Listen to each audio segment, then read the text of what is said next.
So what does Rishi Sunak need to do? Produce a credible fiscal plan next week, underpin it with tax rises he can get his party to agree to put through Parliament, and spending plans that can actually be delivered on the ground. He then needs to devise an energy price guarantee, an energy price support system that can last in the longer term. He needs to tackle some of the longer term economic challenges and some of the promises made about levelling up, about net zero. He needs to address some of the problems that we're seeing of industrial unrest, where we're facing a winter of discontent with lots of strikes in key services. And he needs to shore up some of our public services that really look as though they're teetering. He's about to be faced with the imminent collapse of the caretaker executive in Northern Ireland, which is in not a very good place, very difficult there.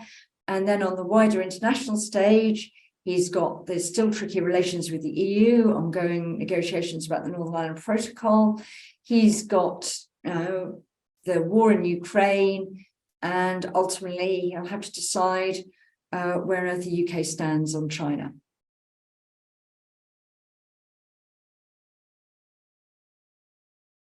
I think the really interesting question is, are the Conservatives perhaps scared a bit by the experience, the traumatizing experience of the last month and the loss of a second Prime Minister this year? Are they prepared to row in behind decisions that they might not individually like very much for the sake of party unity? And ultimately, the Sunak government, say, for the sake of the country's long-term interests.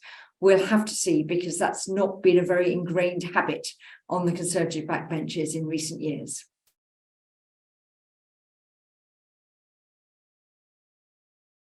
I think, in a sense, his more immediate priority has to be to assume that the best thing he can do to turn around the Conservative electoral fortunes is to show that the Conservatives are capable of governing in a fair way in the national interest, some of the language that they've been using. Because if they continue to look, various Conservative backbenchers said this, if they continue to look like a party that is incapable of making decisions, incapable of making those decisions stick, then they will probably deserve to be punished by the electorate next time round.